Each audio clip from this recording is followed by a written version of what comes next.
마가복음 1장 12절로 13절까지의 말씀을 우리 시간 다 같이 한 목소리로 합독하도록 하겠습니다. 12절부터 큰 목소리를 같이 합독합니다. 성령이 곧 예수를 광야로 몰아내시니라. 광야에서 40일을 계셔서 사단에게 시험을 받으시며 들짐승과 함께 계시니 천사들이 수종 들더라. 아멘. 오늘 여러분들과 함께 말씀을 나누기 전에 여러분들에게 질문을 먼저 한 가지 하면서 여러분들과 함께 말씀을 나누어 보고 싶습니다. 여러분들 가운데 혹시 스트라디바리우스라는 것이 무엇인지 들어보신 분 계십니까? 이것이 도대체 무엇에 쓰는 물건이고 혹시 아시는 분 계십니까? 괜찮습니다. 저도 중학교 2학년 때 처음으로 피아노를 봤습니다. 그 전까지는 피아노를 본 적이 없습니다. 저는 그런 동네에 살았습니다. 풍금은 물론 보았지만 이 스트라디바리우스라고 하는 것은 이 현악기, 바이올린의 그 어떤 상표 이름입니다. 물론 이것은 흔하게 우리가 접할 수 있는 그런 악기는 아닌 것 같습니다. 이 악기는 최하 120억에서 최고로 비싼 것은 값을 매길 수 없는, 값을 부를 수 없는 그런 한 악기로 그렇게 알려지고 있습니다. 18세기 유럽에서 만들어졌고 이 바이올린이 전 세계에 100대 미만의 그러한 바이올린으로 그렇게 알려져 있습니다. 그래서 바이올린을 전공하는 사람들은 한 가지 소원이 있는데 이 악기를 소유하는 게 소원이 아니라 120억짜리 몇천억짜리를 어떻게 소유하겠습니까? 아무리 음악을 많이 해서 돈을 많이 벌어도 팔지도 않는다고. 그래서 그냥 이 악기를 한번 만져보는 것, 그리고 이 악기로 활을 한번 켜보는 것, 이것이 바이올린을 전공하는 사람들의 가장 큰 소원이라고 합니다. 저도 실제로 스트라디바리우스의 이 바이올린을 본 적은 없습니다. 인터넷에서 이것이 아닐까 하고 추정되어지는 사람들이 몇 개의 사진을 올려놓은 것을 본 적이 있는데 정말 보기에도 너무 평범하고 특별할 것이 없어 보이는 이 악기지만 이 악기가 이렇게 가장 싼 것이 무슨 120억부터 시작해서 비싼 것은 값을 매길 수 없을 만큼의 값어치를 하는 데는 이유가 있다고 이야기를 합니다. 그 이유는 바로 이 바이올린을 만드는 나무 때문이라고 이렇게 알려져 있습니다. 그것이 정설로 이렇게 우리에게 내려져 옵니다. 물론 100대가 되지 않는 매우 희귀하고 그리고 더 이상 생산되지 않는 바이올린이기에 역사적 가치가 있을 것도 분명하지만 이 나무의 이 현악기의 재료로 쓰이는 나무는 쉽게 구할 수 있는 그런 나무가 아니라고 그렇게 알려져 있습니다. 여러분들 혹시 자연과학이나 지리 시간에 예전에 배운 그 배움들이 있을 것이라고 생각을 하는데 나무의 한계점, 생명에 살아갈 수 있는 한계점이 이렇게 있습니다. 그래서 대한민국 같은 경우는 바나나 나무가 사실 살 수 없는 그런 환경이었는데 지금 한국은 제주도에서 바나나 나무가 그냥 비닐하우스 없이도 살 수 있을 만큼 북방 한계선을 뛰어 올랐다고 얘기를 합니다. 여러분들 혹시 대나무가 자라는 대나무의 생장점 아마 기억나십니까? 저 어렸을 때 서울 시간에 배운 기억이 있는데 대나무는 충청도 대전을 기점으로 해서 그 이상은 자라지 않습니다. 특이하게 강릉, 대전이나 충청도 위쪽에서 자라는 강릉의 대나무, 신사임당 어머니가 길렀다고 하는 오죽헌, 검정 대나무가 이 충청도 이남 북쪽에 자라는 특이한 대나무 하나가 서식지가 있습니다. 이렇게 각 식물들이나 또 자라는 이러한 식물들은 생장 한계점이 있습니다. 그 나무의 온도, 그 나무의 습도, 그 나무가 살아야 할 환경에 따라서 더 이상 생장점이 올라갈 수도 있고 북쪽으로 올라가기도 하고 남쪽으로 내려오기도 하는 이러한 성장의 한계점들이 분명히 있다는 것을 보게 됩니다. 그런데 이 스트라디바리우스라고 하는 이 나무는 알프스에 그 만년설이 내리고 있는 이 몽블랑의 알프스, 풀 한 폭이 나무 하나 살 수 없는 그 설원지대, 만년설에 눈이 내려서 풀 한 포기도 살 수 없는 그 생장점을 뛰어넘어서 그 어떤 식물조차도 살아갈 수 없는 그 지역에 살아남은 나무, 그것도 최소한 100년에서 200년이 넘은 나무로 만들어지는 이 악기가 바로 스트라디바리우스라고 하는 이 악기로 알려져 있습니다. 사시사철 눈이 내려서 나무가 살 수 없고 생명이 도무지 자랄 수 없는 그 황무지와 같은 광야와 같은 땅에서 생명을 잉태하여서 나무가 되고 나무가 되었을 뿐만 아니라 100년, 200년, 300년을 자라서 그 모진 비바람을 이겨내 아무리 200년, 300년이 자라도 그 높이가 50cm 이상을 자라지 않는 그 나무를 가지고 만든 이 악기가 바로 스트라디바리우스라고 하는 이 현악기입니다.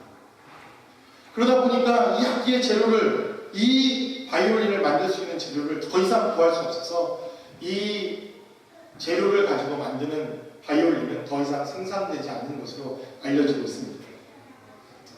여러분, 모진 비바람을 이겨내고 그리고 생명의 한계점에 다다라 생명의 그 싹을 틔우고 그곳에서 모진 눈바람을 이겨내며 100년, 200년, 300년이라는 세월을 지닌 이 악기가 바이올린으로 만들어지면 놀라운 이 바이올린만이 가지고 있는 특성이 있다고 합니다. 여러분들 보시면 여기 기타가 베이스 기타, 일렉, 이렇게 일반 통기타 3대가 이렇게 있습니다. 보시면 알겠지만, 음악을 하시는 분은 알겠지만 저 악기를 연주하기 위해서는 아주 강력한 쇠줄로 4줄 혹은 6줄 혹은 12줄로 이렇게 앞뒤 좌우를 팽팽하게 만들어내야 합니다. 그래야 저 악기에서 소리가 나고 그 쇠에서 소리가 알맞은 소리가 납니다. 그러다 보니까 아무리 강력한 재질을 가지고 만들어도 앞과 뒤가 휘게 되어 있습니다. 여러분, 이 베이스 기타 얼마나 간단한지 아십니까? 저걸로 한 대 맞으면 그냥 죽는 겁니다. 저거 한 대 맞으면 그냥 저 기타는 멀쩡해도 사람은 죽게 되어 있는 강력한 재질로 만들어진 것입니다. 그런데도 저 줄을 조이면 저 악기는 자꾸 뒤틀러지고, 그것을 어떻게 알 수 있냐면 저 연주하는 사람들이 이 손의 지판과 그 줄이 점점점 간격이 벌어지고 떠 있어서 연주하는 것이 굉장히 힘들어집니다. 아마 이것을 연주해 오신 분들은 무슨 말인지 이해가 될 겁니다. 아무리 좋은 악기, 아무리 비싼 악기를 사도 그 악기의 장력 때문에 악기는 뒤틀리고 소리는 변하고 그리고 사용하기에 불편한 악기들로 변하게 되는데, 이 스트라디바리우스는 200년, 300년, 400년이 지나도 여전히 악기에 뒤틀림 하나 없이 그 소리뿐만 아니라 그 악기가 그대로 보존되는 그런 놀라운 역사가 있다는 것입니다. 그리고 또 이 악기는 손대는 사람들마다 그 소리의 색깔이 달라집니다. 여러분 아마 아실 겁니다. 한 사람이 금방 만져놨는데 누가 내 악기를 만졌는지 금방 압니다. 그래서 다시 조율하고 다시 만지고, 그래서 사실 이 악기를 연주하는 사람들은 자신의 악기를 누구에게 빌려주는 것 자체를 싫어합니다. 그런데 이 스트라디바리우스는 어떤 사람이 그 악기를 사용해도 동일한 음정과 동일한 색깔의 소리를 내는 악기가 바로 이 악기로 알려져 있습니다. 누가 만져도, 초보자가 만져도, 아주 장영주 같은 베테랑의 이 연주자들이 만져도 동일한 소리, 동일한 음색, 동일한 그의 연주의 실력들을 낼 수 있는 악기로 알려져 있습니다. 그러니 몇백억을 줘도 아깝지 않은 악기, 그 모든 연주자들이 그 악기를 소유하고 싶고 한 번 일생에 한 번이라도 연주하고 싶은 악기로서의 명성을 이어갈 수 있는 중요한 사실로, 이유로 그렇게 알려집니다. 이런 모진 광야를 지나고 모진 환경을 지나 악기로 만들어진 이 스트라디바리우스, 우리는 때때로 인생의 삶을 살아가면서 우리가 생존할 수 없을 것 같은 광야의 삶을 살아가기도 합니다. 광야의 땅에 들어가기도 하고 환경이 광야와 같은 삶의 환경을 겪기도 합니다. 그뿐만 아니라 우리의 삶의 인생 자체도 너무나도 살아갈 수 없는 물 한 모금, 풀 한 폭이 없는 것과 같은 이러한 광야의 삶을 살아가는 우리의 인생들의 모습들을 우리는 볼 수가 있습니다. 그것이 물질의 어려움일 수도 있고 어쩌면 관계의 어려움일 수도 있습니다. 우리의 삶의 환경의 어려움들일 수도 있습니다. 어떤 사람들은 건강의 어려움 때문에 인생의 광야와 같은 삶을 살아가는 사람들이 우리 주변에서도 얼마든지 볼 수가 있습니다. 그러나 성경은 우리에게 말합니다. 주님께서 공생애를 시작하시면서, 주님의 사역을 시작하시면서 그분은 광야로, 그리고 광야에서부터 그는 사역을 시작하셨다고 성경은 우리에게 증거합니다. 오늘 기록되어 있는 이 본문의 말씀을 통해서 주님이 광야에서 그의 사역을 시작하시고, 이 복음의 생명이 광야를 거쳐 우리의 삶의 자리까지 오기까지 복음과 광야 생활은 어떠한 삶의 연관관계가 있는지, 그리고 광야를 거친 복음의 능력과 그 생명의 메시지는 무엇인지, 복음과 광야 생활과 복음은 어떠한 삶의 관계가 있는지 오늘 본문의 말씀을 통해서 여러분들과 함께 하나님의 말씀을 나누어 보길 원합니다. 첫 번째로 성경은 우리에게 증거합니다. 광야는 우리가 넘어지는 장소가 아니라 오히려 우리를 단단히 하는 장소라고 성경은 우리에게 증거합니다. 여러분, 우리의 인생을 살다 보면 정말 물 한 모금 풀 한 폭이 없는 광야와 같은 삶을 살아가는 우리의 인생의 삶을 우리는 경험합니다. 그리고 우리는 그러한 삶의 경험들을 통해서 낙심하기도 하고 방황하기도 하고 아파하기도 합니다. 오늘 성경은 기록하기를 12절 말씀을 통해서 성령이 곧 예수를 광야로 몰아가셨다라고 성경은 기록되어 있습니다. 주님이 자발적으로 광야 땅을 향해 가신 것이 아니라 성령 하나님께서 이제 공생애를 시작하는 예수님을 붙드시고 광야로 성령 하나님께서 예수님을 몰아가셨다고 성경은 기록하고 있습니다. 자, 여러분, 그렇다면 여러분의 삶의 자리에 지금도 여전히 광야와 같은 삶을 살아가는 분들이 계실 겁니다.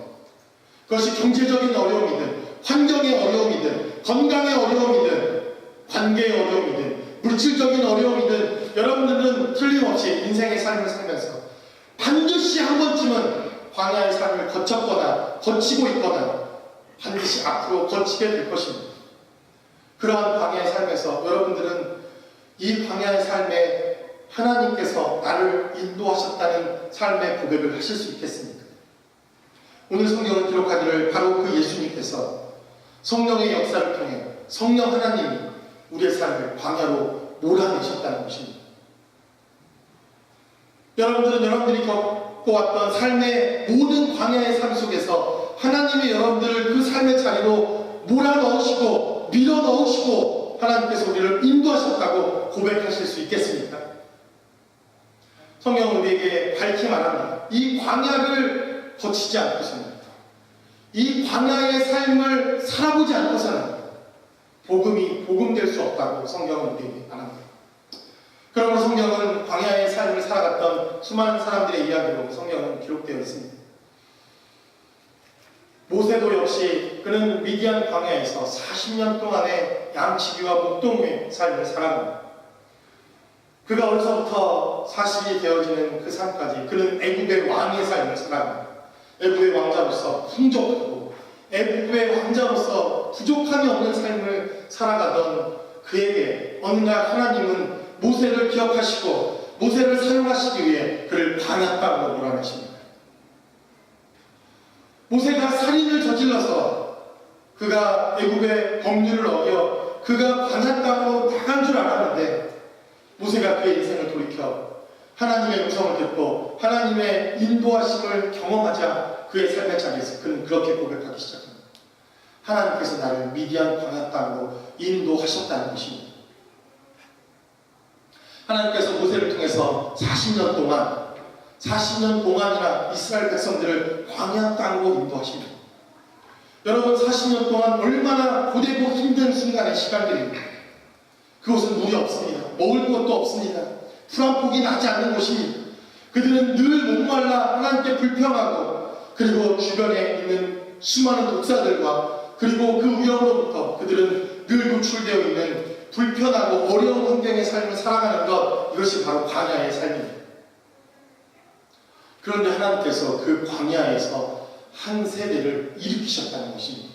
어떤 세대입니까? 광야 세대를 일으키십니다. 그 광야 세대는 애굽에서 이 좋은 환경에 자라지도 않았습니다. 가나안 땅을 밟아본 적도 없습니다.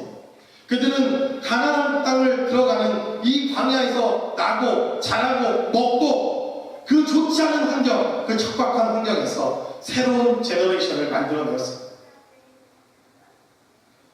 그리고 그들과 함께 40년을 광야 땅에서 함께했던 모세와 여호수아, 그리고 여호수아와 갈렙을 통해서 이 광야 세대는 가나안 땅을 정복하는 세대가 되었다고 성경은 우리에게 증거합니다. 비록 이렇게 광야 땅의 삶을 살아간 인물들은 아니지만 광야와 같은 곳에서 삶을 살았던 수많은 사람들의 이야기가 성경에 기록되어져 있습니다.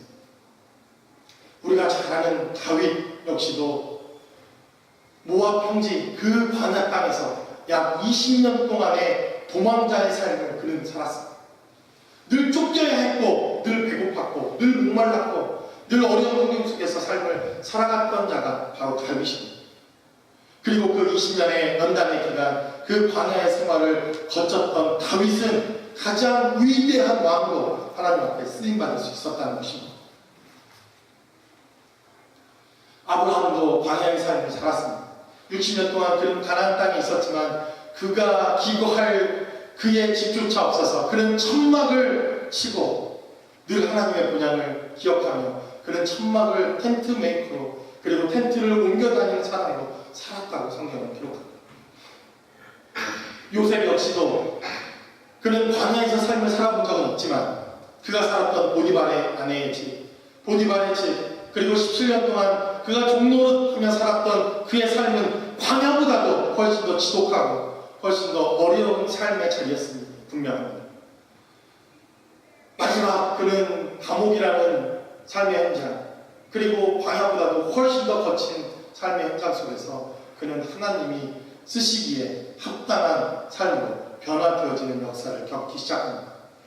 신약성경에도 기록하기를 사도 바울이 복음을 듣고 하나님의 말씀을 깨달아 그가 다메섹 도상에서 하나님의 계시의 말씀을 듣자 그가 나가 복음을 증거하고 예루살렘을 뒤집어 엎고 이방인을 전도하는 사역자로 쓰임받았다고 성경은 기록하지 않습니다.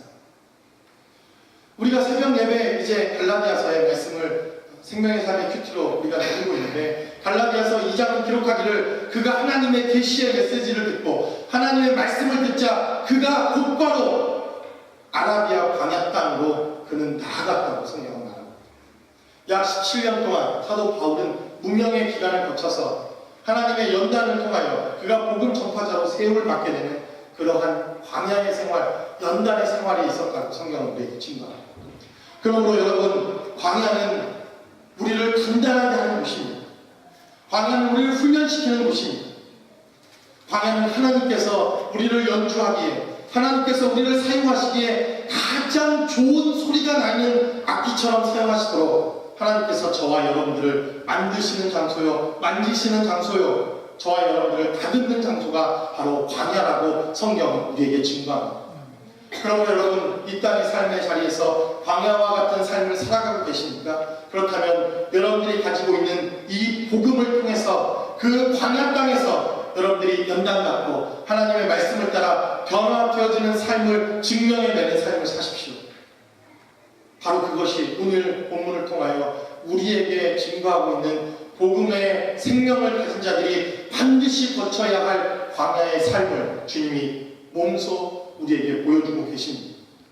그러므로 신명기 8장을 통해서 하나님은 분명히 우리에게 이 광야라고 하는 이 땅에서 우리가 광야를 거치도록 하는 이유에 대해서 주님은 말씀하십니다. 우리 신명기 8장 2절의 말씀을 한번 찾아봅니다.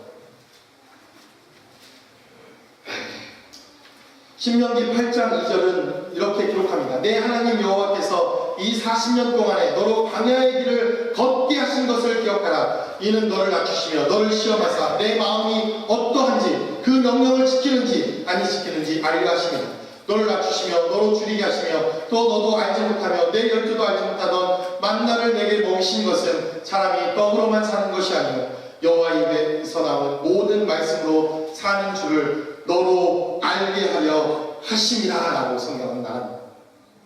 여러분, 우리는 광야의 땅을 거칩니다. 그러나 그 광야의 땅이 결코 쉽거나 만만한 땅이 아니라는 사실을 우리는 누구보다도 잘 압니다. 그러나 그 광야의 연단을 통해서 하나님은 저와 여러분들을 사용하시기를 원하십니다. 이렇게 쓰임받고 이 광야 땅에서 하나님이 주신 복음의 생명으로 말미암아 하나님의 놀랍게 쓰임받는 저와 여러분들의 삶이 되실 수 있기를 주의 이름으로 간절히 축원합니다. 또한 성경은 우리에게 말합니다. 광야는 우리가 어떤 환경에 있는가가 중요한 것이 아니라 누구와 함께 있는가가 중요하다는 사실을 가르쳐주는 곳이 바로 광야 땅이라고 하나님은 우리에게 말씀하십니다. 사람들은 우리가 어디에 있느냐가 중요하다고 말합니다. 우리가 있는 환경이 중요하다고 세상 사람들은 말합니다. 우리가 처해 있는 위치, 우리가 배움의 환경, 우리가 살아가는 환경이 우리에게 중요하다고 말합니다. 물론 저도 동의를 합니다. 그것이 전혀 쓸데없다라고 말하는 것은 옳지 않다는 생각이 듭니다.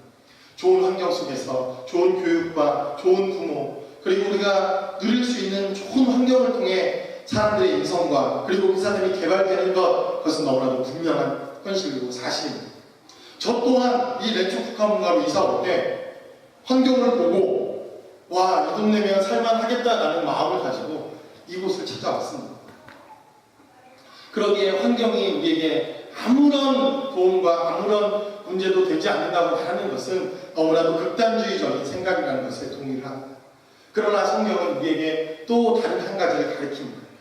환경, 우리가 처해 있는 그것이 어디인가도 중요하지만 그러나 더 중요한 것은 우리가 누구와 그 자리에 있느냐가 중요하다는 것입니다. 오늘 본문은 주님께서 공생애를 시작하면서 성령이 곧 그를 광야로 몰아내셨다라고 성경을 기록합니다. 그리고 그 광야의 환경을 보니까 그것은 사단에게 시험을 받는 곳이요 들짐승과 함께 있는 곳이라고 성경은 짤막하게 기록되어져 있습니다. 결코 만만한 곳은 아닙니다. 결코 쉬운 곳은 아닙니다. 살아가기 척박하고 어려운 환경이 바로 이 광야라는 곳입니다. 우리도 차를 타고 금방 10분, 20분만 나가면 이 사막, 광야 금방 경험할 수 있어서 이 환경이 얼마나 척박하고 어려운 환경인지를 잘 압니다. 제가 10년 전 이 렌초 국가문가에 처음 왔을 때만 해도 사실 그렇게 좋은 도시가 아니었습니다. 파리도 많고 개발되지 않은 지역도 많고 정말 황량한 지역이 이 지역입니다. 그뿐만 아니라 15년 전에 이 지역에서 가스에 기름을 넣어야 될 일이 있어서 이 동네를 한번 내린 적이 있는데 그때는 정말 이런 촌동네가 있나 정도로 이 지역은 그렇게 좋은 지역이 아니었습니다. 그런데도 우리는 이 환경이 어떤 사람에 의해서 개발되어지고 그리고 어떤 사람들의 노력과 땀에 의해 좋은 환경으로 변화되어지는 것을 보게 됩니다. 오늘 주님이 함께 계셨던 이 광야 땅은 너무나도 척박하고 힘들고 어려운 땅이었음을 우리는 짐작할 수가 있습니다. 그래서 여러분들이 아시는 것처럼 이 사막에 사는 짐승들이 굉장히 독합니다. 아시죠? 예. 사막에 사는 뱀 한번 물리면 치명적인 독을 갖고 있습니다. 그리고 전갈들 한번 물리면 황소 한 마리도 그냥 몇 분 안에 죽음을 당하게 되는 그런 아주 독한 생명력을 갖고 있습니다. 그런데 성경은 우리에게 말씀하기를 우리가 누구와 있느냐가 중요하다고 말합니다. 삶의 환경도 중요하지만 우리가 어떤 환경에서도 우리가 어떤 가치와 누구와 그리고 어떤 삶을 그 땅의 삶을 살아가는가가 우리에게 중요하다고 말하고 있습니다. 주님은 성경에 기록하기를 그 광야 땅에서 바로 성령 하나님과 그 광야에서 함께 하셨다고 성경은 기록합니다.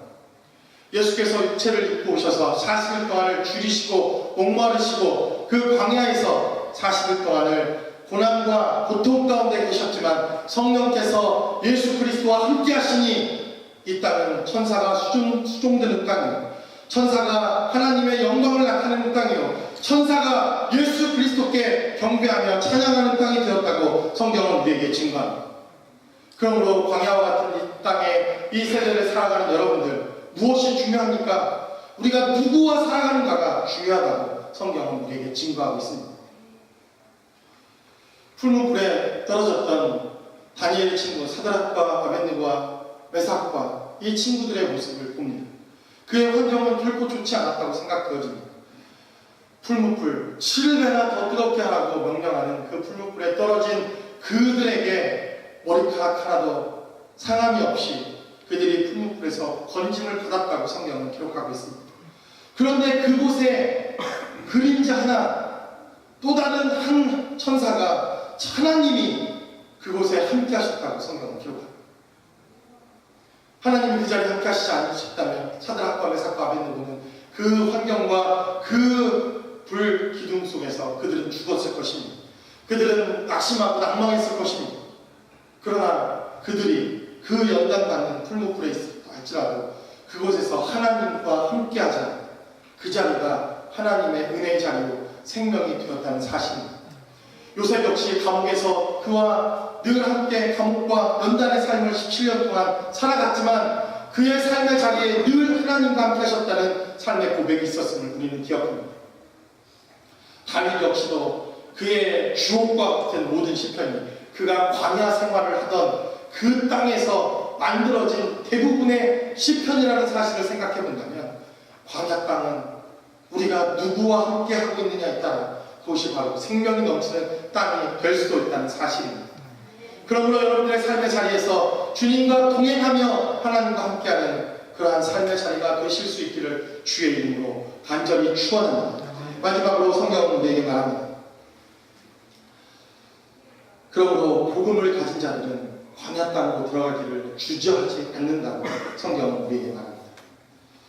여러분, 마가복음이 우리에게 증거하고 있는 중요한 복음의 메시지 가운데 하나가 바로 이것입니다. 복음을 가졌다면, 복음을 소유했다면, 여러분들이 가지고 있는 복음이 진짜라면 주님이 우리를 광야로 인도하시는 것, 우리를 광야 땅으로 주님이 부르시고 있는 것에 여러분들이 두려워하지 말라는 것이 바로 이 마가가 기록하고 있는 복음의 메시지입니다. 마가는 이러한 삶에 있어서 실패를 경험했던 사람 중에 하나입니다.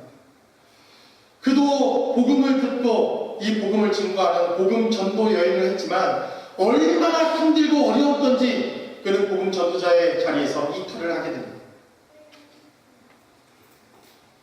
광야로 나가는 것을 싫어했습니다. 광야 땅에서 고생하는 것이 얼마나 힘들고 어려웠는지 고생을 피하여 그는 편안하고 안락한 삶을 향해 달려갔던 그 사람이 바로 마가라는 사람이었습니다. 그러나 그가 복음의 깊이를 깨닫고 복음의 생명을 깨닫고 복음의 능력을 깨닫자 광야 땅에서도 하나님의 복음의 메시지와 열매가 꽃 피울 수 있다는 사실을 그는 발견하기 시작한 것입니다. 이 로마 땅, 이 마가를 복음을 쓰고 있는 이 시대는 광야와 같은 곳이었습니다. 이 복음이 쓰여지고 있던 이 로마는 이 광야보다도 훨씬 더 영적으로 광야와 같은 메마른 땅이었음을 우리는 기억합니다.